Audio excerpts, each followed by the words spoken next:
The betrayal at the center of today's story is not a dramatic one. It is administrative. A husband who believed his wife would never read the fine print. What makes Vesper different is not that she fought back. It is that she already knew the ending and made very quiet adjustments. You're watching Eternal Diary. The hotel room smelled like chlorine from the pool 2 floors down, and something faintly floral that was almost certainly a plug-in air freshener tucked behind the television stand.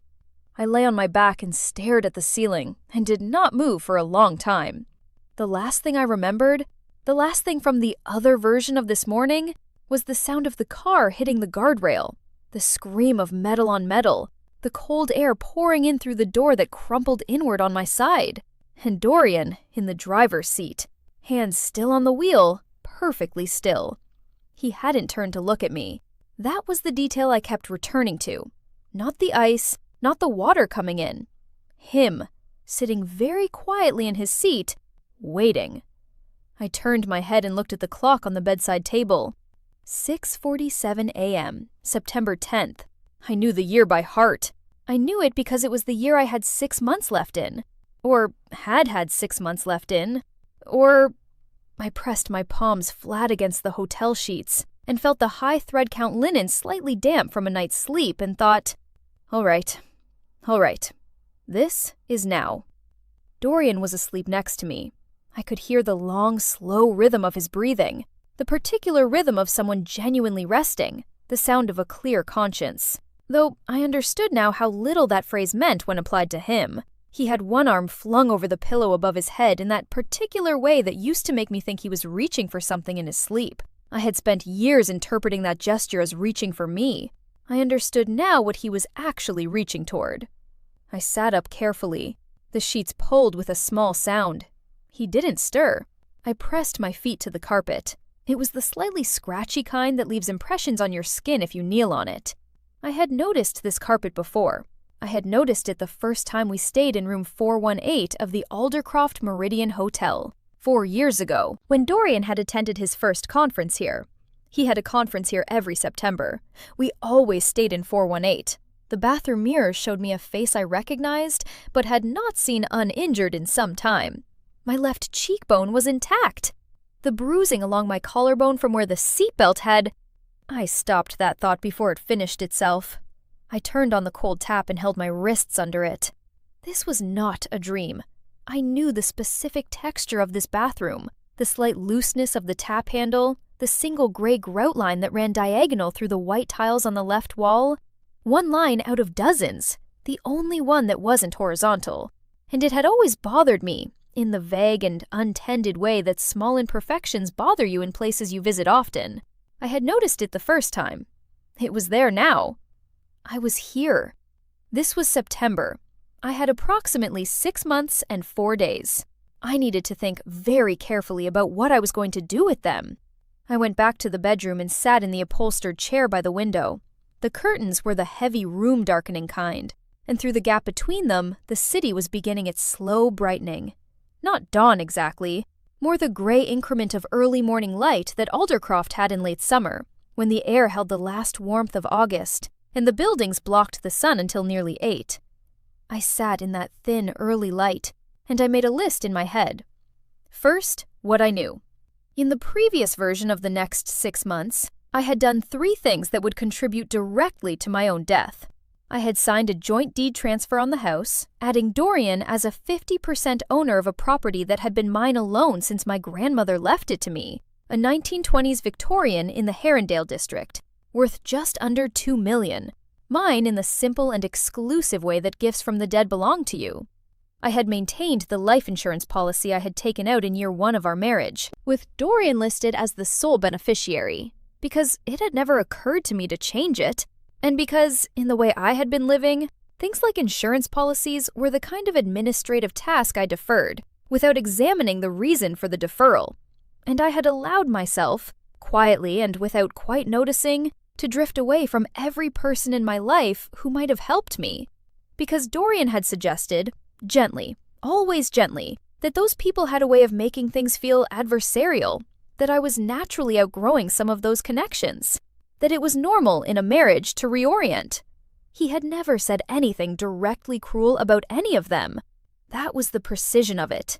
He had said things that were small and considered and framed as concern, and I had agreed with those things over a period of years, until I found myself largely alone with him, which was, I understood now, the intended outcome. Margaret Hale was the clearest example. She had been my closest friend from university, the kind of friend you have in the years when you are still becoming yourself, who sees you in the process and doesn't flinch. She was now a corporate lawyer with her own firm in the financial district, and I exchanged birthday messages with her twice a year, and occasional news about nothing in particular, and the last time I had seen her in person was 14 months ago, at a mutual friend's dinner where we had spoken for 45 minutes about everything except the thing that I should have been saying. Dorian had never said anything specific about Margaret. He had simply noted, more than once, that she had a way of making everything feel like a legal negotiation. He said it lightly, as an observation about her personality, as something that wasn't a criticism so much as a character trait he'd noticed. I had agreed, and somewhere in agreeing I had decided to see her less, and then barely at all. Second, what Dorian knew. He knew the insurance policy existed. He knew the payout amount was $4.2 million, tax-free in the event of accidental death. He knew I had no immediate family to contest a claim. He knew that I trusted him in the specific, exhausted way of someone who has stopped checking. Not because I was foolish, but because I had been, over 4 years, gently and precisely steered away from the reflex of checking. He did not know I remembered. He did not know that I was sitting in a hotel chair in the thin early morning of September 10th, watching the city brighten, making a list of everything I was going to change before he had a chance to use any of it against me. Third, what I was going to do. I stayed in the chair until Dorian woke at 7:30. He stretched in that theatrical way he had, arms over his head, spine arching, the performance of wakefulness, and turned to find me sitting by the window. "You're up early," he said. "Couldn't sleep," I said. "I'll get coffee." He smiled and settled back against the pillows. "Bring me one." I did. I sat across from him at the small table by the window and watched him read something on his phone, his coffee in one hand, the morning light cutting across his face, and I felt, for the first time in what felt like a very long time, completely calm.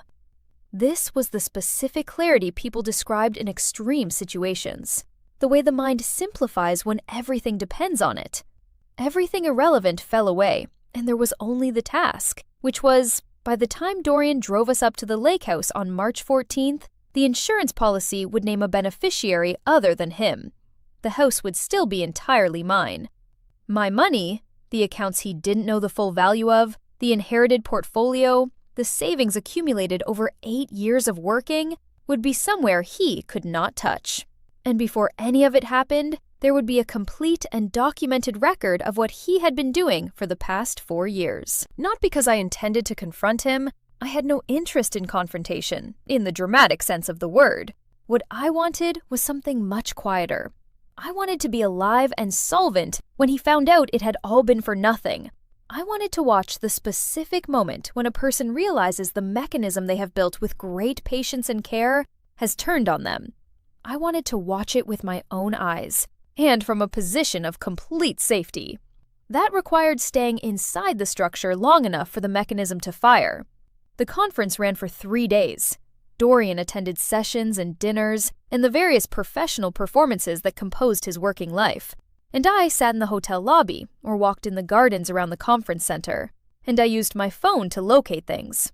Margaret's office number, the direct line for Gideon Prosper at Thornfield Life, the agent who had issued our insurance policy 4 years earlier, the account number for a personal savings account I'd opened years ago at a private bank in Aldercroft that held less than £8,000, and that I had never mentioned to Dorian, initially from embarrassment about the small amount, and later from a sense, vague and never examined, that I preferred to have something he didn't know about. I called none of these people yet.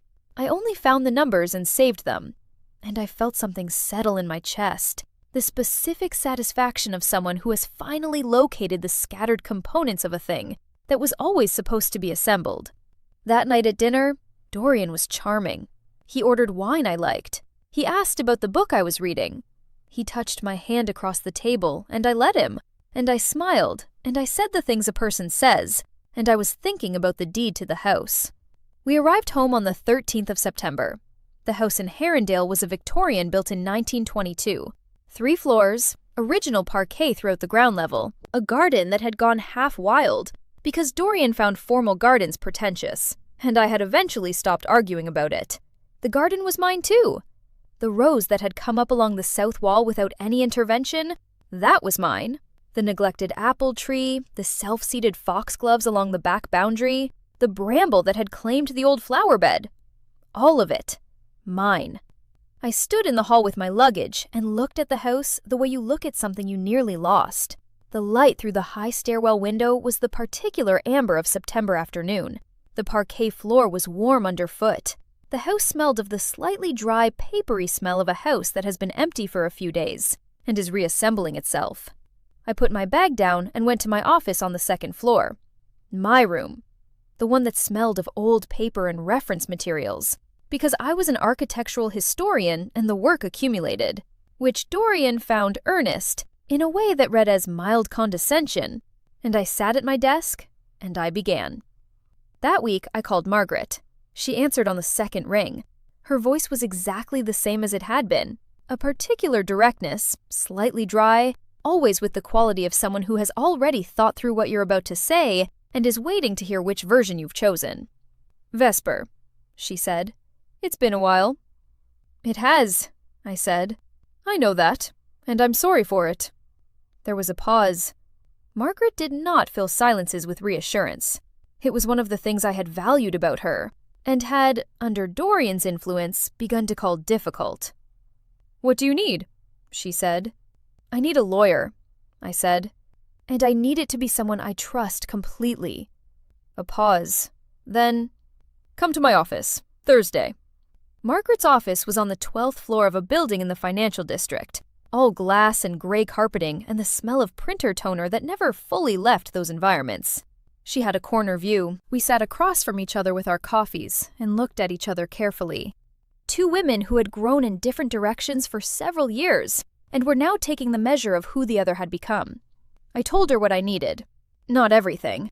I could not explain the rebirth. Could not say I had sat in a car in the cold while the door crumpled inward. Could not describe the quality of Dorian's stillness in the driver's seat. I said instead that I had concerns about my financial situation within the marriage, that I wanted to take protective steps, that I had let things remain unattended for too long. Margaret listened without expression. "Protective in what sense?" she said when I finished. "In the sense that I want to make sure my assets are legally and exclusively mine," I said, "and that there is a clear record of that." She studied me. "How serious are we talking?" "Serious enough that I'm here," I said. She reached for a legal pad. We spent 2 hours going through everything. The house deed. Margaret would supervise any transfer process, and she confirmed that a full title review, property search, spousal asset disclosure, and legal verification of encumbrances would take a minimum of 4 to 6 months if done properly. She would be very thorough. The existing will? I would update it that week, naming the Asheville Charitable Trust as the sole beneficiary of my estate in the event of my death, with Margaret as executor. The insurance policy. She gave me the direct number for Thornfield Life and told me to request a policy review, update my beneficiary designations, and to leave with a signed and dated confirmation in my hands. "Is there something specific that has brought this on?"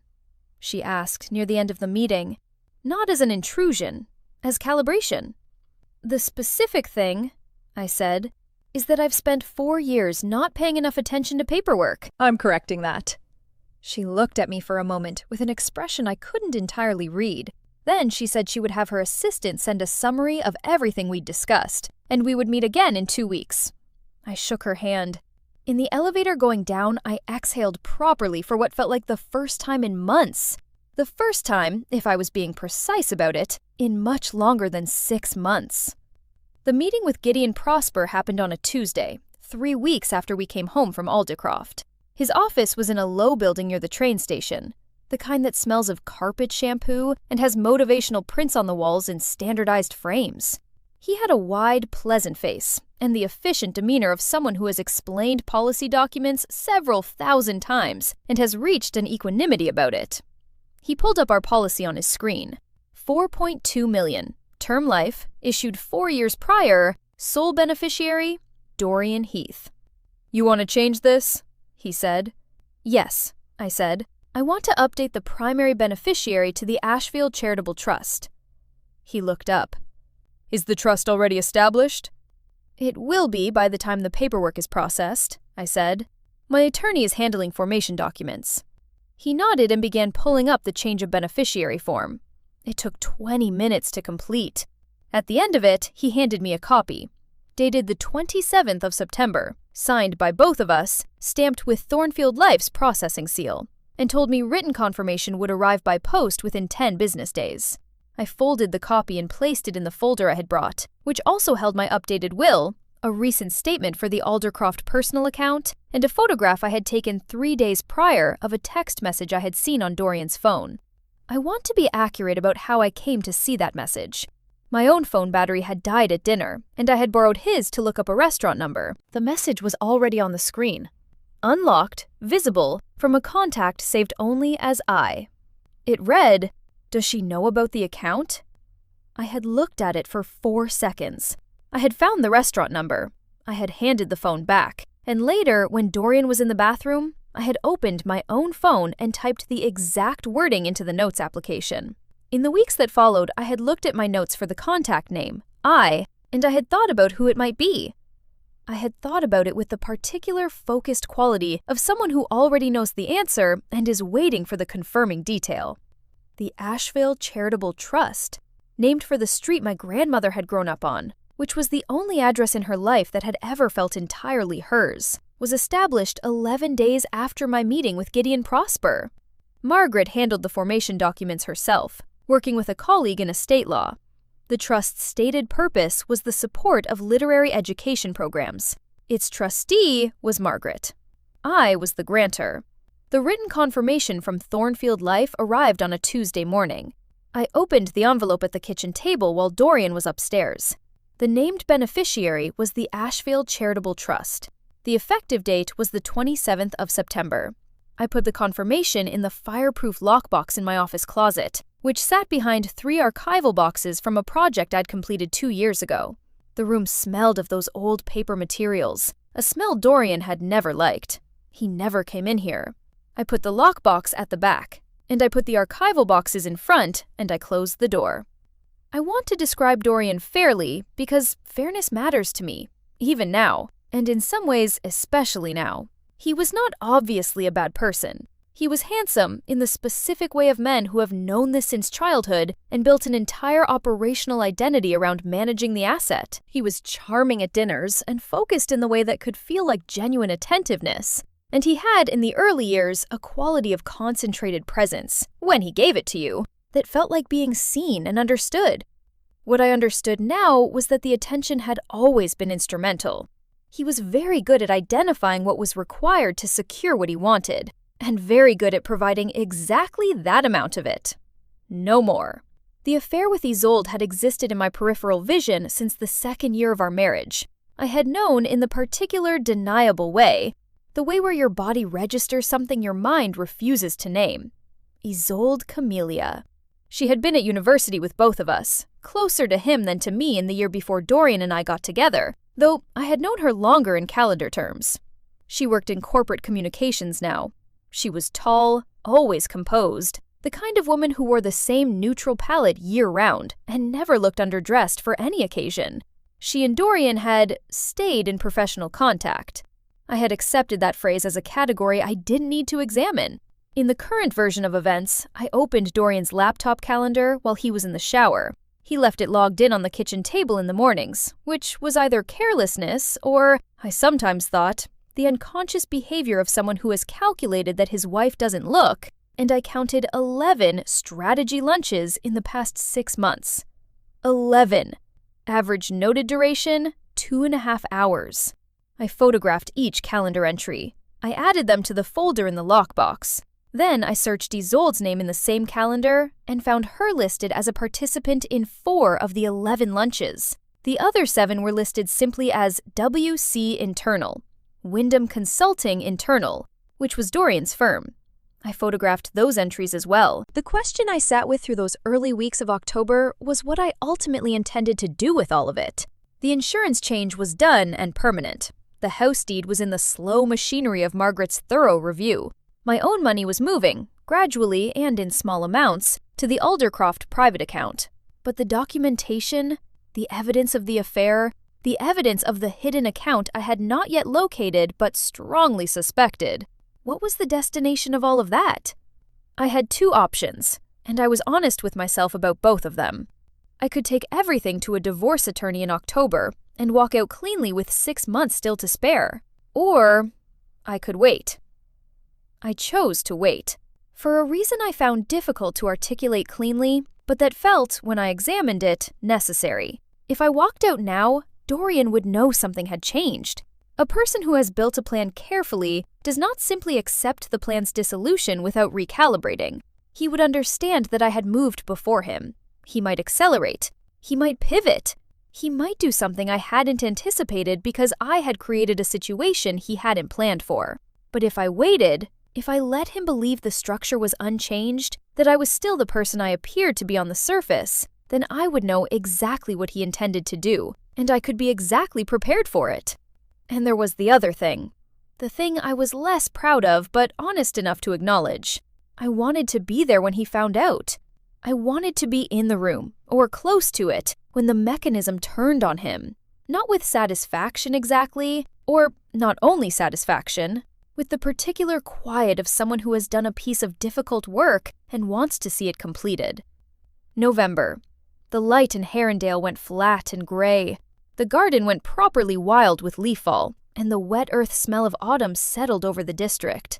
I spent 2 days a week at a library archive across the city, working on a project about adaptive reuse of industrial buildings, and those days in the archive were the best days of those months.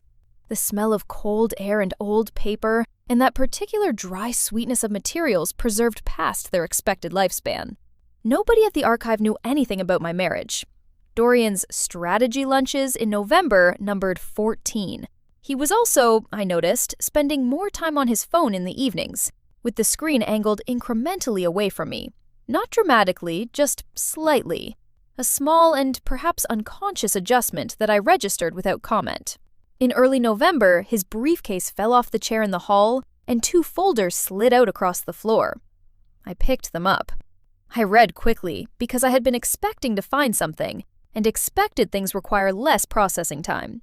The statement was from a private bank in Aldercroft. The account was held jointly by Dorian Heath and Isolde Camellia. Balance, £380,000. Transaction history going back 2 years. The individual transfers were small, irregular amounts, the kind that don't flag in a shared financial review unless you are specifically looking for them. I had not been looking in the first version of this life. I was looking now. I photographed the statement before I put the folders back. I added it to the lockbox. What the account told me was precise and unambiguous. A man planning a divorce does not need a hidden joint account with £380,000 in it. A man planning a divorce hires a lawyer and divides marital assets through the available legal channels.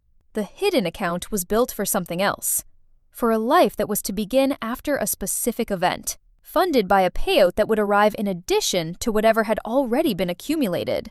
I sat with that knowledge for an evening. I made dinner, pasta from the last of the tomatoes on the kitchen windowsill, which were overripe now. October sweet. I ate at the kitchen table and read 40 pages of a novel about a woman who builds a house on a cliff. And I went to bed. In the morning, I called Margaret and told her I had additional documentation. "How additional?" she said. "A joint account at a private bank in Aldercroft," I said. 2 years of transfers. Approximately £380,000. A long pause. "Vesper," she said carefully, "are we still talking about protective measures?"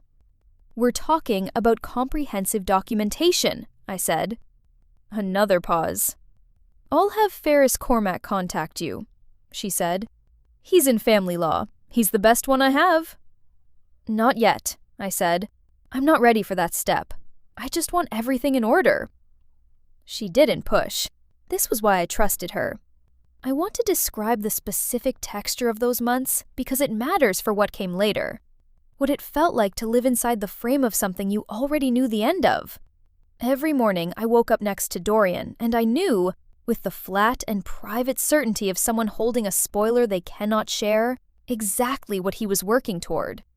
Every day I made small, careful adjustments, while he believed nothing had changed. It was exhausting, in a way that had nothing to do with activity. It was the exhaustion of stillness, of keeping the surface of yourself completely undisturbed, while everything beneath it was in constant, precise motion. December arrived. The garden went bare. The apple tree stood without its leaves and showed the structural neglect of years. Crossing branches, one major limb that had been allowed to grow inward, a generally tangled quality that a proper pruning would have prevented. I made a note to have it looked at in spring. Dorian asked me, over dinner on a Tuesday in December, whether I thought we should update the house deed. He said it exactly as I had remembered. Standing at the kitchen counter, with his back half-turned to the stove, his voice careful in the way that was calibrated to sound like vulnerability. The slight downward inflection, the small pause before the word strange. "It feels strange," he said, "to live somewhere I have no legal standing, like a guest in my own home." I looked at him for a moment. He was wearing a gray sweater, and he had not shaved that morning, and he looked, from this angle, precisely like the man I had been in love with 6 years ago, and I felt nothing in particular except the flat, clear quality that I had come to recognize as my resting state for the past 3 months. "I understand," I said. "Let me talk to Margaret about the proper way to handle it. There's a process." He smiled, the specific smile of someone receiving more than they asked for. "I don't want you to feel pressured," he said. "I don't," I said. 2 days later, I told Margaret. She confirmed that the formal title review process, initiated by my request, supervised by her office, would involve a full property search, valuation assessment, spousal asset disclosure, and legal verification of all encumbrances. Conservative estimate, 5 to 7 months, given her current caseload and the thoroughness required. "I'll tell him it's in progress," I said. "It will be in progress," she said. "I'm simply going to be very careful." The careful quality of what she was not saying was one of the things I most valued about Margaret. She was not asking what she suspected. She was simply being exceptionally thorough, which was everything I needed. January. The year had turned, and there were 2 months and 14 days remaining until March 14th. I kept a running sense of this in the background of everything I did, a second clock running slightly off tempo from the visible one. I made 2 decisions in January. The first, I moved a significant portion of my personal savings to a new private account Margaret had recommended, a bank with no connection to the Herondale address, in my name alone. The accounts Dorian didn't know about held just under £180,000, accumulated over 8 years of professional income and 2 modest inheritances. I transferred this over 3 weeks, in amounts below the automatic notification threshold. The second decision was to speak to Isolde. I want to be precise about what I intended from that conversation. Not confrontation, not the version where voices are raised and accusations are made, not an appeal to guilt, which is only useful in people who experience it. What I intended was to put one specific piece of information into her possession and observe what she did with it. I texted her on a Wednesday morning. I said I'd like to have coffee if she had time. I hoped things were well. She texted back within 20 minutes. "Sure," she said. "Friday?" We met at a cafe in Fossgate, equidistant from both our offices. Good light, the smell of cardamom that I associated with university mornings, and a version of my life that had been significantly less complicated. Isolde arrived exactly on time in a camel coat, hair back, the practiced neatness of someone who never lets the performance slip. We ordered coffee. We talked for 10 minutes about nothing in particular.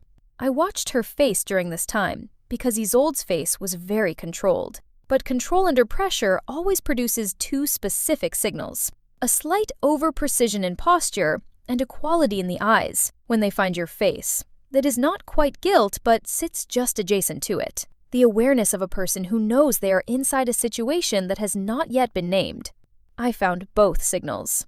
When the 10 minutes were finished, I put my cup down and said, "Isolde, I know about the account in Aldercroft." She went very still. "I don't know what account you mean," she said. "The joint account," I said. "You're listed on it. I've seen the statement." Her expression moved through several things quickly. Not to guilt, to something sharper. The calculating quality of a very intelligent person assessing how much of their position has been compromised. "You should talk to Dorian about this," she said. "I'd rather give you something to consider," I said. "The plan that you and Dorian are working toward will not produce the result he's told you to expect. I'm telling you this as information, not as a warning, and not as a threat. What you do with it is entirely your decision." She said nothing. I watched her process it. The calculation of how much I actually knew versus how much I was implying, and what the difference between those two things would mean for her specifically. "I think you should go," she said finally. "I'm going," I said. I left exact change on the table. At the door I turned back once. "I'd think carefully about what you're standing in front of," I said. "Just as a practical matter." She was still very still when I left. I did not look back again. What I knew about Isolde from everything I had observed across both versions of this period was that she was not a romantic. She was not with Dorian because she loved him. She had calculated herself as the beneficiary of his improved circumstances and was positioned accordingly. If I introduced sufficient doubt about whether those improved circumstances would materialize, without explaining the mechanism of that doubt, she would begin to move her pieces. Over the following 3 weeks, I watched the calendar on Dorian's laptop.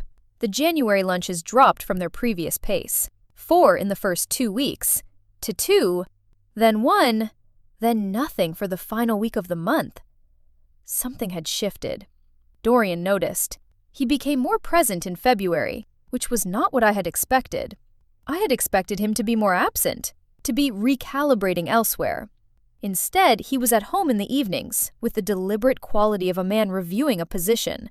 Polite, attentive, asking about my work, watching me with an assessment I could feel, but that he kept carefully behind the performance of ordinary attention.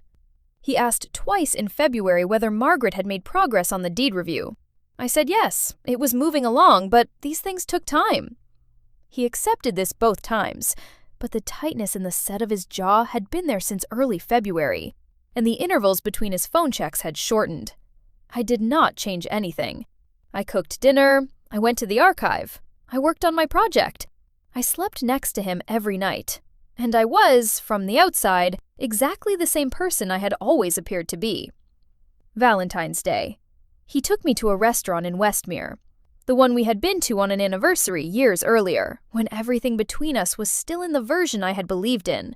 He ordered wine and told me I looked beautiful. He held my hand across the table in the same way he had in September at the hotel, and I sat inside the warmth of it and observed the enormous distance between what I was doing and what this looked like, and the distance did not trouble me, because I had made my peace with it. "I've been thinking," he said over dessert, "that we should take a trip. March, maybe. Up to the lake house." I let a beat pass, the natural beat of someone receiving this as a pleasant suggestion. "That sounds nice," I said. He smiled. His eyes were warm. He had always been very good at warm eyes. "March 14th, he said. "It's a Friday. We could go up for the whole weekend." "Perfect," I said. He poured the last of the wine. I watched the candlelight move in my glass and I thought, 6 weeks. I want to be clear about what I felt at that moment. Not triumph, not the dramatic interior rush I might have expected from a year's worth of patient preparation reaching its confirmation. What I felt was the particular weight of something decided, the steady, practical quality of a task that has been defined, and is now simply a matter of execution. March arrived smelling of thawed earth and the beginning of things. The garden showed early signs. The first foxglove rosettes reseeding themselves in the old flower bed, the bramble sending out new growth, the apple tree beginning to bud on its higher branches in a way that was tentative but definite. I stood in the garden on a cold morning and looked at it for a long time, and thought about what I would plant when the weather was ready. I reviewed the lockbox on March 1st, the insurance confirmation dated September 27th, the Ashvale Trust formation documents, the updated will, the Aldercroft account statement, the calendar screenshots, the photograph of the text message, the letter from Margaret confirming that the deed review was in formal progress, expected to complete several months hence. I added one more document, a letter to Margaret, sealed in an envelope, addressed in her name in my handwriting. The letter described in precise detail the sequence of events as I understood them, the date of the planned excursion to the lake house, the specific road Dorian preferred on the drive north, the financial motive, the documentation I had assembled, the names involved. It was not a dramatic letter. It was a thorough one, the kind of letter a person writes when they want to make absolutely sure that if something happens, someone who knows how to use information correctly is holding it. Margaret did not yet know I was going to put this in her hands. I spent the first 2 weeks of March doing the small practical things, servicing my own car, paying all personal bills 3 months forward, updating pension account beneficiaries to the Ashvale Trust. I had a complete physical examination. These were not the actions of someone expecting to die. They were the actions of someone who had decided to be thorough. And thoroughness had become, over the previous 6 months, the organizing principle of my life. And then there were 2 things I did that had nothing to do with legal preparation. I called Neve, a friend from university who taught sculpture and whom I had not spoken to properly in years. I told her I had been thinking about her and missed her. She laughed and said I sounded very serious. I said I knew, and I was working on it. And could we have lunch soon? The second thing, I sat in the wild part of the garden on a cold afternoon, and I allowed myself to think clearly about the spring. Not the immediate spring, full of legal process and accumulated tension. The one after. What I would plant, where the peonies would go, and whether the climbing rose was strong enough now to reach the 2nd floor if I gave it a proper trellis. Whether I would keep the foxgloves, or whether I had been keeping them by default because Dorian found formal planting pretentious, and I had stopped deciding anything in the garden by preference rather than in opposition to his preference. I decided I would keep them. I liked foxgloves. I had always liked foxgloves. I delivered the sealed envelope to Margaret on March 12th. She sat across from me in her office with it in both hands and looked at me the way she had been looking at me since September, the particular expression of a very intelligent person who has completed a calculation and is sitting carefully with the answer.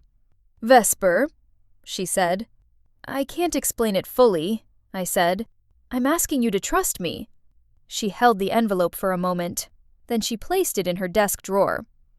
"I'll need you to call me on the 15th, she said. "By noon." "I will," I said. "If I don't hear from you—" "I'll call by noon," I said. "I promise." She held my gaze a moment longer. Then the matter was closed. I thanked her and left. March 14th arrived like any other morning, and also not like any other morning at all. I woke at 6:30 to the smell of the garden through the slightly open window, the cold, wet smell of thawed earth, and the first green notes of things beginning to grow. I lay still for a moment and listened. Dorian was awake. I could tell by the quality of the stillness beside me, the held quality, the shallowed breathing of someone lying very still while the mind runs rapidly through something. He had been awake for a while.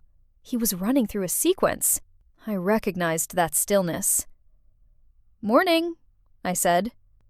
"Morning," he exhaled, the performance of just waking. "Ready for the lake?" "Almost," I said. "Let me shower." We loaded his car, the dark gray sedan with the larger boot, while the morning was still cold, the garden quiet behind the house, the apple tree visible through the kitchen window in its proper early spring state. Budding, the sky pale behind it. I stood in the driveway while Dorian arranged bags in the back, and I looked at the car. Winter-worn tires. He had not changed them. I had noted this in February. The curb above the reservoir was approximately 43 minutes into the drive, on a road that ran northeast of the city along the eastern edge of the water. In March, the ice there melted inconsistently, Hard patches in the shade of the embankment, clear sections in the sun, and a particular stretch of old road surface where the drainage had never been adequate and standing meltwater refroze overnight. He knew this road. He had been driving it for 8 years. He knew exactly where the ice would be. What he did not know was that I had driven out to that road alone in the second week of March and walked the embankment below the curve. I had stood at the edge and looked at the slope. It was steep, not sheer. An embankment of deep spring mud and the beginning of ground cover. I had calculated. A car going off the road at posted speed limit would slide down that slope and stop. The water was 60 feet further, and the slope would arrest momentum generated at 30 miles per hour. The water was not reachable at the speed limit. It was reachable at the speed Dorian preferred on empty roads. I got in the car. He started the engine. The Pine air freshener, the same brand, always the same brand, clipped to the vent, swayed slightly in the warmth from the heating. He reversed out of the driveway, and I watched the house recede in the wing mirror, and I thought, whatever happens today, that house is mine. We drove north. The conversation was easy, in the way car conversations often are. He talked about a project at Wyndham. I asked questions in the right places. The city released us into suburbs, and the suburbs into open road.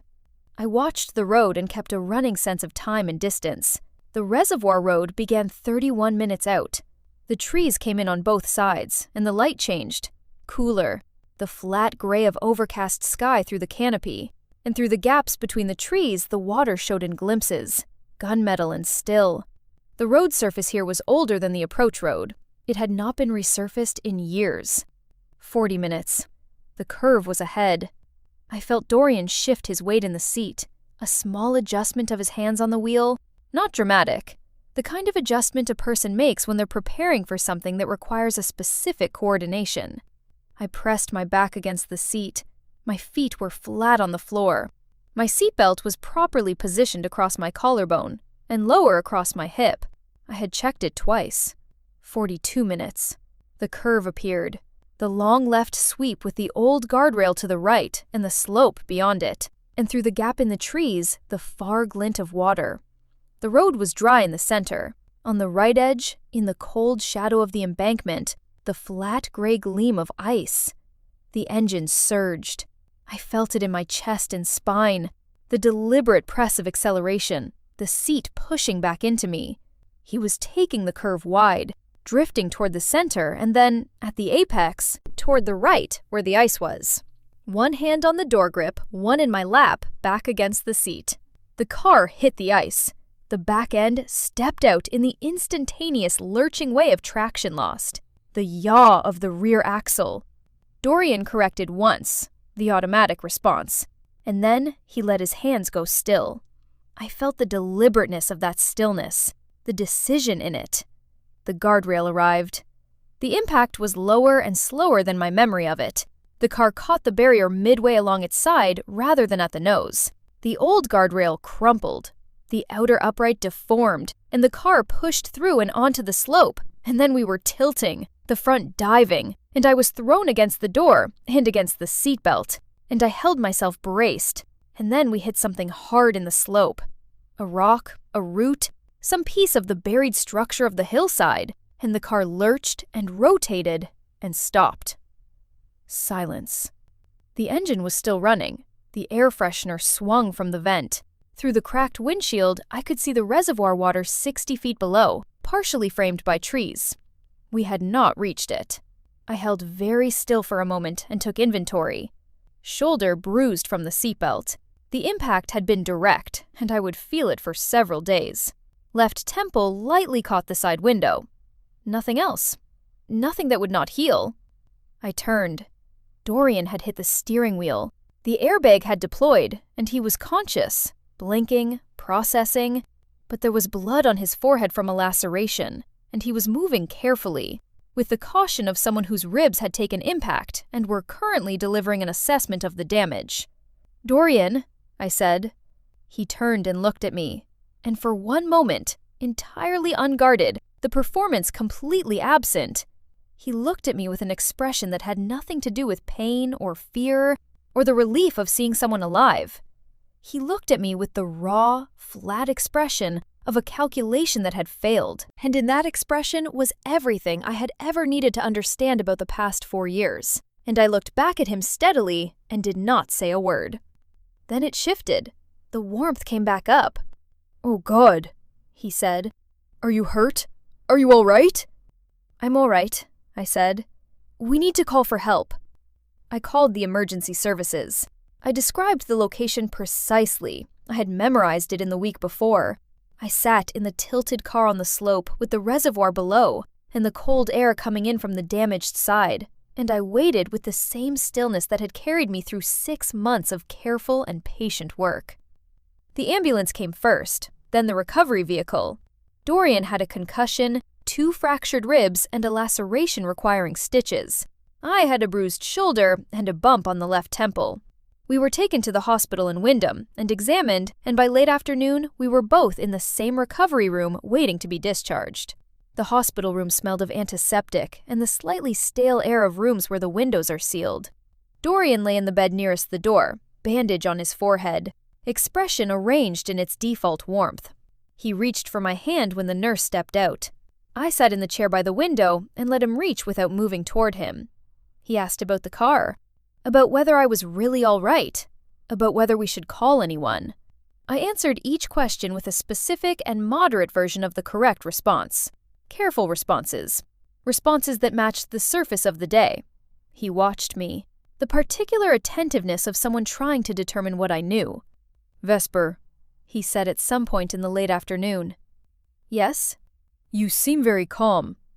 "I'm in a bit of shock, I think," I said. He looked at me. "Me too," he said. A pause. He adjusted the bandage on his forehead. He looked at the window, then back at me. "I'll need to contact Thornfield Life," he said. "About the insurance." He said it carefully, as an observation, as a practical thought that had occurred to him. "About my policy," he said, "to report the accident." I looked at him. "About my policy," I said. "You should know. I updated the beneficiary designation last September."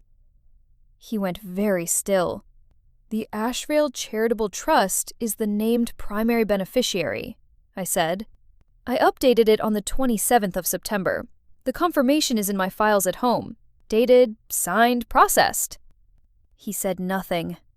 I watched him, carefully, with the full attention I had been reserving for this moment. The expression behind the expression. The weight of 4 years of patient construction pressing against a result that did not exist. The account in Aldercroft that he could not touch. The house that was not half his. The payout that would go to a charitable trust supporting literary education programs, named for a street his wife's grandmother had grown up on. "I changed it 6 months ago," I said, "because the precision felt necessary. Because I had earned the precision." I stood up from the chair. I picked up my bag. "I'll be in touch with Margaret," I said. "She'll handle the next steps. You should rest." I walked to the door. "Vesper?" His voice behind me. I stopped. I did not turn. "I don't," he started. A pause, then, "You should know that I do know," I said. I left the room. The hospital corridor smelled of cleaning fluid and the flat institutional air that is universal across every hospital I have ever been in. I walked to the window at the far end of the corridor, the one overlooking the car park. I called Margaret. She answered before the second ring. "I'm calling by noon on the 15th, I said. "Technically it's still the 14th, but I wanted to call now." A pause. "Are you all right?" "Yes," I said. "We had an accident on the Reservoir Road. Dorian has a concussion and broken ribs. I have a bruised shoulder. I'm about to discharge myself." The pause that followed was the longest one Margaret had ever taken in conversation with me. "I'm coming," she said. "You don't have to. I'm coming," she said, in the tone of a sentence that does not contain a question and does not require an answer. I leaned against the wall. Through the window, the car park was quiet in the late afternoon. A few vehicles in the far rows, a security light coming on as the sky dimmed toward evening. I had been awake for 11 hours, and I was tired in a way I recognized as the specific tiredness of sustained tension finally releasing, the way a muscle is tired after being held for a long time in the same position. "Margaret," I said, "the envelope. You can destroy it." A pause. "I'll keep it for now," she said. "Just in case." "All right," I said. I stayed at the window until a nurse came to ask if I needed anything, and I said no, I was just waiting for a friend, and the nurse went back down the hall, and I watched the car park, and thought about the garden at home, and what I was going to do with the apple tree, and whether peonies or alliums were better for the back bed along the south boundary. Margaret arrived 40 minutes later in her work coat, moving fast. She walked the length of the corridor, found me at the window, and looked at me for a moment, with an expression I had never seen on her face before. The expression of someone who has been very afraid. She put her arms around me. She held on with the specific tightness of someone who has been imagining a different version of this phone call. "I have a lot to explain," I said when she let go. "You do," she said.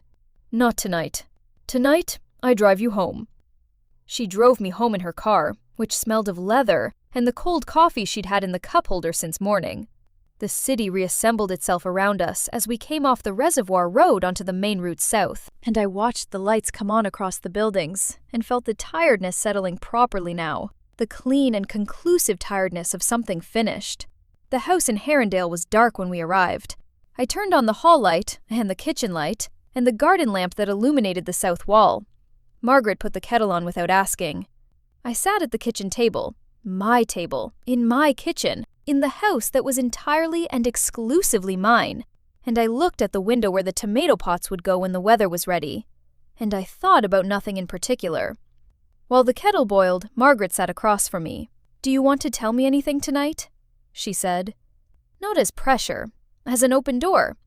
I thought about what I could tell her, and what I couldn't, and how much of the true version of events would be useful to her as my attorney, and how much would be simply impossible to explain. Then I told her the things that were both true and useful. Dorian's exit strategy, built over 4 years. The Aldercroft joint account, £380,000, statements documented. The arrangement with his old camellia, evidenced in calendar records and a single text message. The accident, which was not an accident. The insurance policy, with its beneficiary change dated September 27th. The house deed, still entirely mine. I looked at Margaret. "What I need now," I said, "is Ferris Cormac." She nodded, once, with the efficiency of someone who has already been thinking about this. "Monday," she said. "I'll have him clear the morning." The kettle clicked. She made the tea. What followed was not a single dramatic event, but a process. The slow, steady machinery of legal documentation working through its stages, which is what it always is. This is the thing that doesn't appear in the versions of these stories that focus on confrontation, on the climactic moment, on the revelation that arrives like a verdict in a single scene. The reality is slower and more administrative. It is folders of documentation and meetings with attorneys, and the particular patience of formal proceedings. Ferris Cormac was slight, precise in his movements, and had handwriting that made me think of architectural drawings. Consistent, spaced, confident. He reviewed my documentation over 2 days and said, without drama, that it was comprehensive. The accident investigation, once begun, found evidence consistent with deliberate steering. The tire trace data, the absence of corrective steering inputs in the vehicle's event recorder.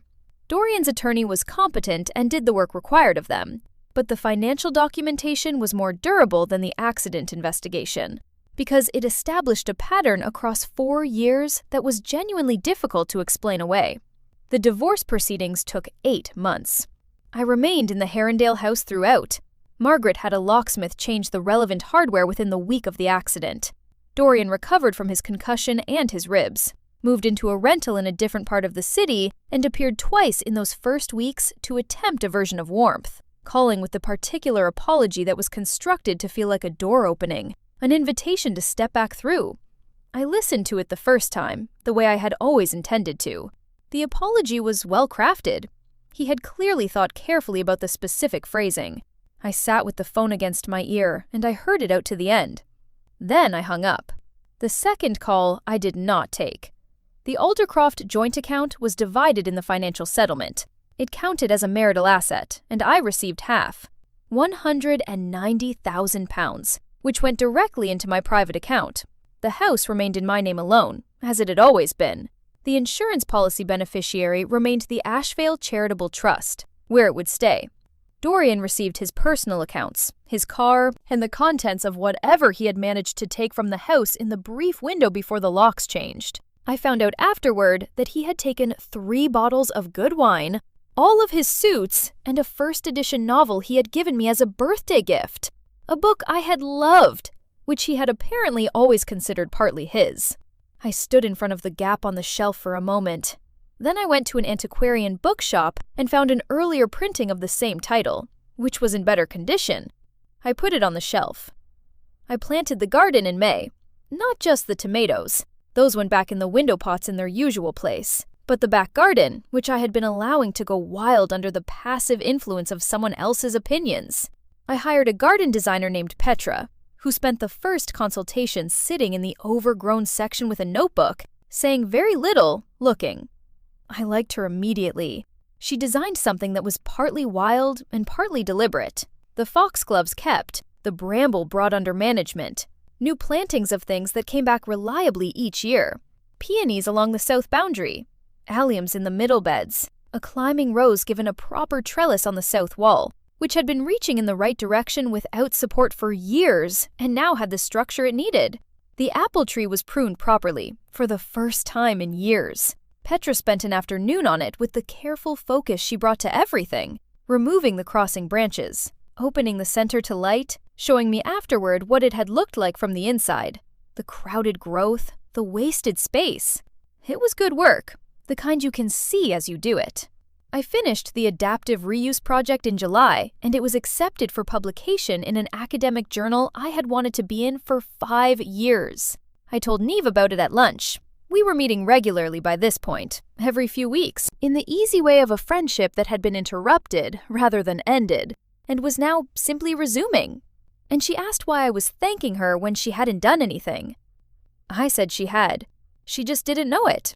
She asked how I was, the way people mean it when they're not using it as a greeting. I said I was well. I meant it. Margaret and I had dinner every few weeks through that spring and summer. She never asked directly what I had known and when, or how I had arrived, in September, in a hotel room in Aldercroft, at a level of clarity and preparedness that she had found, she eventually admitted, quite striking for someone presenting as suddenly concerned about their finances. She asked once, obliquely, whether I had, and she chose the word carefully, anticipated the accident. I thought about how to answer honestly. I had concerns about the road, I said. I knew we'd be taking it. She accepted this. Margaret was a lawyer. She understood the appropriate amount of information at the appropriate time. What I will say about the question of what I knew and how I knew it is this. The nature of the knowing is less important than the nature of the action. I had 6 months in which I could either continue as I had been, trusting in the performance of warmth, signing what was placed in front of me, drifting further from the people who would have helped me, or I could use the time differently. The specific things I changed and the specific order in which I changed them did not require any extraordinary capability. They required paying attention to paperwork, calling a lawyer, going to an insurance office, requesting the beneficiary change form, filling it in, and leaving with a signed and dated copy. Understanding that financial protection is not complicated. It is documentation, in the right order, done before the need for it arrives. The difficulty is never the knowledge. The difficulty is recognizing early enough that the situation requires it. Autumn. The peonies finished and the alliums went to seed heads, which I left standing because I liked the structural quality of them against the fading year. The climbing rose on the south wall had done well. One long cane had reached the 2nd floor by October, still holding a few late blooms in the faded, persistent pink of the end of the season. I had developed, through that year, a genuine appreciation for persistence. The quality of things that hold on past their expected duration because they have simply decided to. October mail. A letter on the mat with the Thornfield Life return address. The annual policy review notification, confirming terms and the current named beneficiary. I opened it at the kitchen table. The named beneficiary was the Ashevale Charitable Trust, as it had been since the 27th of September of the previous year. I read the line twice. I put the letter in the lockbox behind the archival boxes in my office. It sat with the original beneficiary confirmation, the trust documents, the will, the beg statement, the calendar screenshots, the photograph of the text, and the letter Margaret had never needed to open. I locked the box. I made dinner, pasta from the last of the window tomatoes, which had ripened well this year in the south-facing light, the way things ripen when they're given time and the right conditions. I ate at the kitchen table and read, and I washed up afterward and turned off the kitchen light and went upstairs. From the landing window, I could see the climbing rose on the south wall in the dark, the pale smear of the last few blooms, still there, still holding. I went to bed.